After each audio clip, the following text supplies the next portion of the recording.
Your news for the state of Tennessee in about 10 minutes. Tennessee in 10 starts now. Thanks for joining us for Tennessee in 10. I'm Amanda Hara. We're starting in East Tennessee this morning, where police have shot and killed a man. In the WVLT newsroom, I'm Harry Sullivan. One person is dead after an officer-involved shooting in Knoxville. According to the TBI, KPD responded to a report of a man acting erratically at a gas station. Once on the scene, police say that the man came out of the store armed with at least one knife and confronted an officer. That's when police say that officer shot and killed the man. The officer is on administrative leave, part of KPD protocol. The TBI now leading the investigation. And a Knoxville man who was lost in the Smokies for days is back home, sharing his story of survival. He says he was at a campsite about 4,000 feet up the mountain when he suddenly started to feel sick. He said he's an EMT, so he tried to give himself some saline fluids.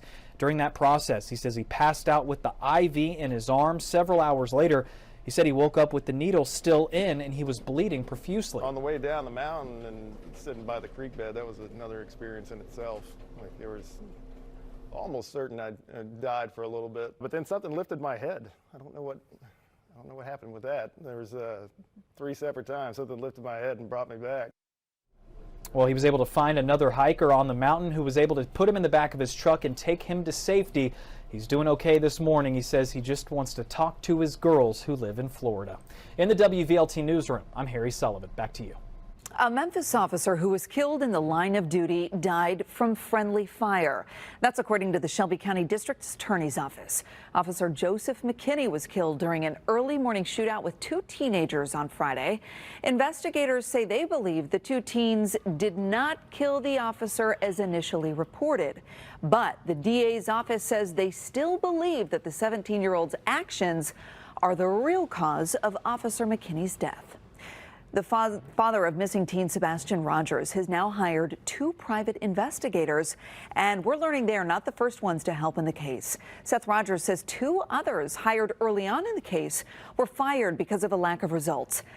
The teen disappeared February 26th. His dad says he is grateful for all the volunteers that have helped search for Sebastian. The Tennessee Department of Education says up to 12,000 4th graders in Tennessee could be held back if they don't score well on their TCAP. But there's a new bill that would allow a school to decide if a student goes on to 5th grade or not. The proposal has schools meeting with parents when students do not show growth or pass their 4th grade TCAP. In that scenario, students would have a few different options: take a benchmark test, go to summer learning camps, or do tutoring in 5th grade. The Senate and House both need to now agree on the idea.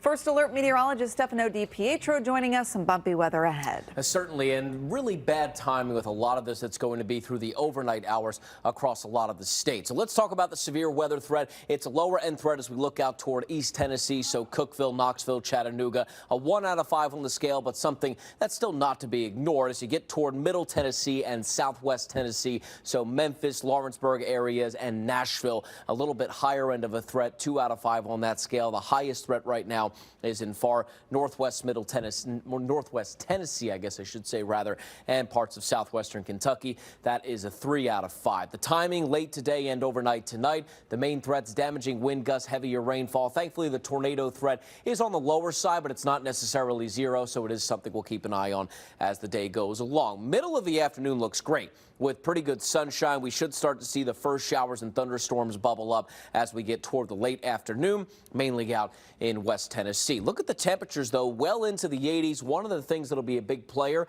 is the humidity creeping up as the day goes along. More humidity will increase the downpour threat as we go through the remainder of the evening and into the night tonight, with that scattering of off and on showers and thunderstorms. So just stay weather ready. Have multiple ways to be alerted of incoming severe weather. Most of that severe threat should pretty much be done by about 1, 2 o'clock in the morning. The showers will linger into very early in the morning out in East Tennessee, but then mostly taper off through the remainder of our day on Friday. It's cooler. Temperatures will drop to the 70s and 60s, Amanda. All right, Stefano, thanks. Well, Fisk University is now home to an NCAA champion. Morgan Price won the all-around USA Gymnastics Women's Collegiate National title over the weekend. That makes her the first athlete from a historically black college to win a national championship. Morgan originally committed to Arkansas but changed course to be part of something special at Fisk.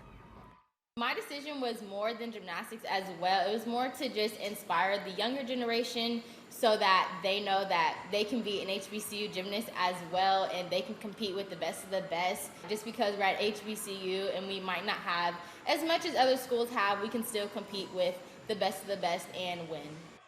Well, 2 other HBCUs now have gymnastics teams, Talladega and Wilberforce in Ohio. Thanks for joining us for Tennessee in 10. We'll see you back here tomorrow morning with a look at the big headlines from across the state. Have a great day. This is Tennessee in 10, streaming your news and weather across the state in about 10 minutes.